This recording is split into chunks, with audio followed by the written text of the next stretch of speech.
अब तक हमने देखा कि गुई और मिस्टर चाओ मिलकर दरवाजा खोलने ही वाले थे, लेकिन तभी एमी वहां आ जाती है और गुई को रोक देती है। वह कहती है कि प्रयोगशाला के इतने अंदर आना बिल्कुल भी अनुचित है, तुम यहाँ क्या कर रही हो। तब गुई कहती है कि मैंने नीचे से बहुत तेज आवाज सुनी थी, इसलिए ये देखने आई कि क्या हुआ है। लेकिन एमी कहती है कि नहीं, सब कुछ ठीक है, और फिर वह गुई को अपने साथ वहाँ से ले जाती है। दूसरी ओर मिस्टर चाओ ने भी सारी बातें सुन ली थी और उन्हें ये समझ आ गया था कि गुई ही अभी यहाँ आई थी जो दरवाजा खोलने वाली थी, इसलिए वह कहते हैं कि लगता है गुई मुझे बहुत जल्द ढूंढ निकालेगी। अब अगले दृश्य में हम देखते हैं कि हेलान किसी को अपनी पूरी प्रेम कहानी सुना रहा होता है कि उसे गुई कैसे पसंद आने लगी और अब वह गुई के बिना बिल्कुल भी नहीं रह सकता। ये सब सुनने के बाद डॉक्टर हाना कहती है कि शायद तुम अभी तक अपने बचपन के मानसिक आघात से उबर नहीं पाए हो, अर्थात अब तुम अकेलेपन से डरने लगे हो और तुम्हें ये डर सताने लगा है कि कहीं गुई भी तुम्हें तुम्हारी माँ की तरह छोड़ न दे, इसलिए तुम उसके लिए इतना चिंतित रहते हो। हेलान ये सुनकर प्रसन्न होता है कि डॉक्टर ने उसकी स्थिति को भली भांति समझ लिया। वह कहता है कि मैं आपसे एक उपकार चाहता हूँ। इसके बाद के दृश्य में हम दिंगनान और उसकी माँ को देखते हैं जो हेलान से मिलने आए हैं और साथ में बहुत सारा समुद्री भोजन भी लाए हैं। दिंगनान कहता है कि हमें अपने मित्रों को भी बुला लेना चाहिए ताकि हम सब साथ बैठकर भोजन कर सके। वह सबसे पहले जिनजिन को बुलाता है, लेकिन वह आने से मना कर देती है क्योंकि वह दंथस के साथ चलचित्र देखने जा रही थी। फिर दिंगनान युचेन को बुलाता है पर वह भी मना कर देता है क्योंकि पिछली बार उसका हेलान से झगड़ा हो गया था। तब दिंगनान चिंतित हो जाता है कि कोई क्यों नहीं आ रहा। फिर वह गुई को बुलाता है जो पहले तो आने से मना कर देती है, लेकिन तभी हेलान स्वयं फोन लेकर गुई से कहता है कि जल्दी आओ, मुझे तुमसे एक आवश्यक बात करनी है, और फिर फोन काट देता है। अब हम देखते हैं कि गुई हेलान के बुलावे पर उसके घर जा रही होती है। युचेन उसे बहुत समझाने की कोशिश करता है कि क्या तुम पागल हो गई हो, मैं तुम्हारे लिए वहाँ झगड़ा कर आया और तुम इतनी आसानी से हेलान से मिलने जा रही हो, कृपया मत जाओ, वह तुम्हें दोबारा आहत कर सकता है। लेकिन गुई उसकी बातों को अनसुना कर देती है और हेलान से मिलने चली जाती है। अब ये तीनों एक साथ होते हैं जहां दिंगनान कहता है कि गुई के कोमा से बाहर आने के बाद ये पहली बार है जब हम तीनों साथ बैठकर कुछ खा रहे हैं। फिर वह बताता है कि जब गुई कोमा में थी तो हेलान उसे कितना याद करता था। गुई यह सब ध्यानपूर्वक सुन रही होती है। दिंगनान ये भी बताता है कि वह उच्च शिक्षा के लिए अमेरिका जा रहा है और वह सबको बहुत याद करेगा। उसी समय दिंगनान की सहायिका और डॉक्टर हाना भी वहाँ पहुँचती है। हेलान सबको उनका परिचय अपनी बड़ी बहन के रूप में कराता है, यह नहीं बताता कि वह एक चिकित्सक है। डॉक्टर हाना गुई के सामने बैठती है और बिना रुके अनेक प्रश्न पूछने लगती है कि मैंने तुम्हारे बारे में बहुत कुछ सुना है, तुम इतनी सशक्त कैसे हो जबकि तुम इतना कम भोजन करती हो, पढ़ाई करती हो, क्या तुम प्रतिदिन अभ्यास करती हो, तुम पढ़ाई में इतनी प्रवीण कैसे हो, और न जाने क्या क्या। गुई को ये सब बातें बहुत विचित्र लगती है पर वह शांतिपूर्वक उत्तर देती रहती है। दिंगनान को ये सब अस्वाभाविक लगता है और वह डॉक्टर से कहता है कि आप ऐसे प्रश्न पूछ रही हैं जैसे हेलान के लिए कोई वधू ढूंढ रही हो। सब हंस पड़ते हैं। तभी अचानक हेलान के प्रोफेसर वहां आ जाते हैं जिन्हें दिंगनान ने आमंत्रित किया था। हेलान को ये ज्ञात नहीं था कि प्रोफेसर भी आएंगे। प्रोफेसर बताते हैं कि यह डॉक्टर हाना है, चीन की प्रसिद्ध चिकित्सक, और तुम वही हो जो कोमा में थी। है ना, कोई बात नहीं, अब ये डॉक्टर तुम्हें पूरी तरह ठीक कर देंगी। यह सुनकर सब चौंक जाते हैं क्योंकि हेलान उन्हें अपनी बहन बता रहा था। गुई को बहुत ठेस पहुंचती है और वह कहती है यदि मुझे भविष्य में कोई बीमारी होती है तो मैं अवश्य आपसे संपर्क करूंगी। शायद इसीलिए हेलान ने मुझे यहाँ बुलाया क्योंकि उसे लगता है कि मैं सामान्य नहीं हूँ बल्कि बीमार हूँ। डॉक्टर कहती है हेलान तुम्हारी चिंता करता है इसलिए वही ये सब कर रहा है, बस ये जानने के लिए कि क्या तुम मानसिक रूप से अस्वस्थ हो या तुम्हारी स्मृति चली गई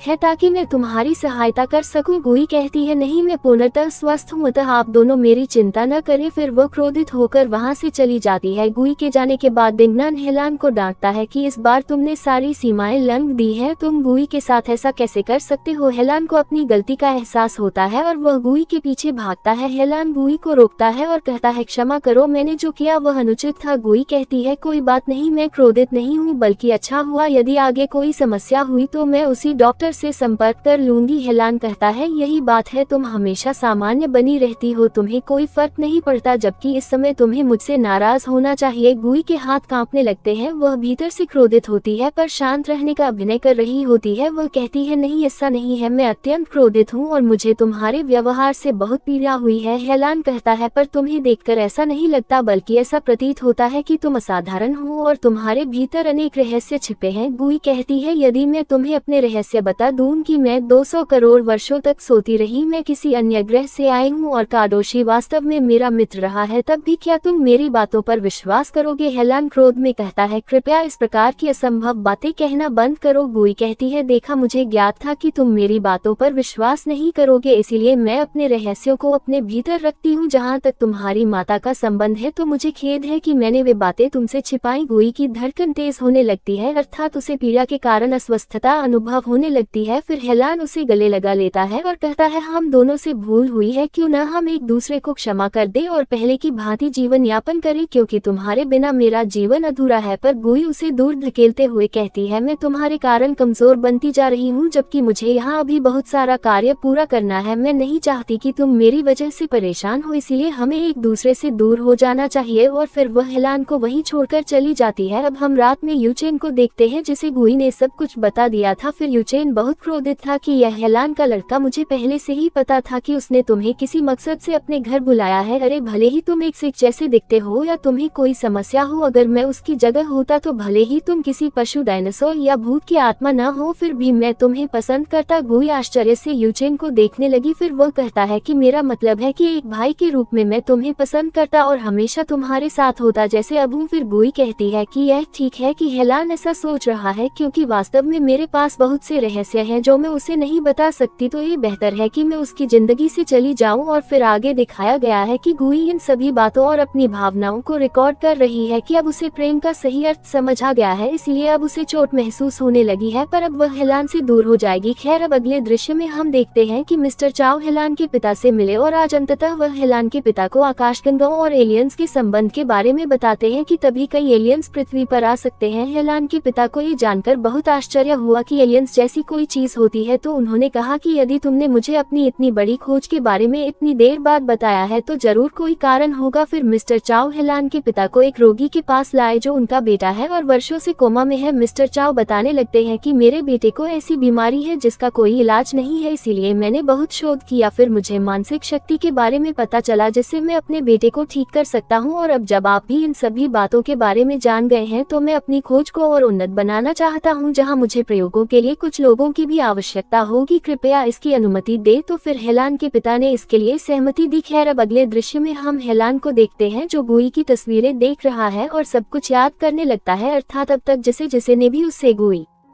के बारे में कोई जानकारी दी थी, उन सब बातों को सोचते हुए वह इस निष्कर्ष पर पहुंचता है कि गुई स्वास्थ्य से पूरी तरह ठीक है, केवल समुद्र से बाहर आने के बाद उसकी व्यक्तित्व में बदलाव आया है। दूसरी ओर गुई जो सो रही थी, उसने एक सपना देखा कि वह हेलान के साथ एक मनोरंजन पार्क में आनंद ले रही है, लेकिन फिर दिनथारस आता है और कहता है कि हमारे ग्रह का द्वार खुल चुका है, तो अब मेरे साथ चलो। तब गुई बहुत भ्रमित हो जाती है क्योंकि एक और उसके मित्र, उसका परिवार और हेलान सभी उसे रोक रहे हैं। फिर दिनथारस उसे कहता है कि लौट चलो क्योंकि द्वार थोड़ी देर में बंद हो जाएगा। तभी अचानक सभी गायब होने लगते हैं, जिसे गुई बिल्कुल नहीं समझ पाती और इसी वजह से वह सपने में बहुत परेशान हो जाती है और फिर वह चौंक कर उठ जाती है। खैर, अब अगले दृश्य में हमें फिर से मिस्टर चाओ दिखाए जाते हैं जो जबरन एक लड़के और लड़की में मानसिक शक्ति का इंजेक्शन लगाते हैं। यह एक बहुत ही अलग तरह की मानसिक शक्ति थी जिसे मिस्टर चाओ ने विभिन्न एलियंस की शक्ति को मिलाकर बनाया था। फिर उन दोनों की आंखें लाल हो जाती हैं, जैसे अब वे इंसान न होकर राक्षस या ज़ॉम्बी बन गए हों। वे पहले मिस्टर चाओ पर हमला करते हैं, लेकिन चूंकि मिस्टर चाओ अब भी गुई की शक्ति के प्रभाव में थे, उन्होंने उनके साथ कुछ नहीं किया बल्कि दोनों वहां से भाग गए। ये सब देखकर मिस्टर चाओ बहुत डर गए, लेकिन अगले दिन वे हेलान के पिता को इस बारे में कुछ नहीं बताते, केवल इतना कहते हैं कि मैंने एक बार फिर प्रयोग में असफलता पाई है। तब हेलान के पिता क्रोधित हो जाते हैं और कहते हैं कि अब तुम्हारे पास केवल 2 सप्ताह का समय है, यदि तुम सफल नहीं हुए तो मैं अपनी सारी निवेश रोक दूंगा। दूसरी ओर हमें लायरा दिखाई जाती है जो अपनी टीम के साथ चर्चा कर रही होती है कि वह कैसे अंदर जाकर प्रयोगशाला से जानकारी लाएगी। फिर हमें आयरा दिखाई जाती है जो प्रयोगशाला के अंदर गई है और वह कॉफी देने के बहाने आई है और फिर बहुत चालाकी से वह एक लड़की का बैग चुरा लेती है और उसे दिखाकर अंदर चली जाती है। अगले दृश्य में हमें दिखाया जाता है कि लायरा ने बहुत सारी चीजों को देखा था और अब जब वह एक दरवाजा खोलने का प्रयास कर रही थी तब टंग और एमी उसे देख लेते हैं और पूछते हैं कि तुम कौन हो, अंदर कैसे आए और तुम्हें क्या चाहिए। लायरा बहाने बनाने लगी कि वह सिर्फ कॉफी देने लेने आई थी, लेकिन टर्न उसे पकड़वाने ही वाला था, लेकिन तभी गुई वहां आ जाती है और लायरा को बचा लेती है और कहती है कि यह कॉफी मैंने मंगवाई थी। साथ ही गुई ऐसा व्यवहार करती है जैसे वह लायरा को जानती ही नहीं है। तो फिर दोनों गुई की बात मान लेते हैं और वहां से चले जाते हैं। अब हम देखते हैं कि टर्न और एमी आकाशगंगा द्वार के बारे में चर्चा कर रहे हैं, यानी अंततः उन्हें भी उस द्वार के बारे में पता चल गया है जो ग्रहों के आने जाने का रास्ता खोलता है। तो दोनों इस पर चर्चा करने लगे कि अब वे इस पत्थर से कई बड़े प्रयोग करेंगे, अर्थात वे विभिन्न प्रकार की शक्तियों का उपयोग करेंगे ताकि इसे सक्रिय किया जा सके। और फिर यह भाग इसी दृश्य के साथ समाप्त हो जाता है।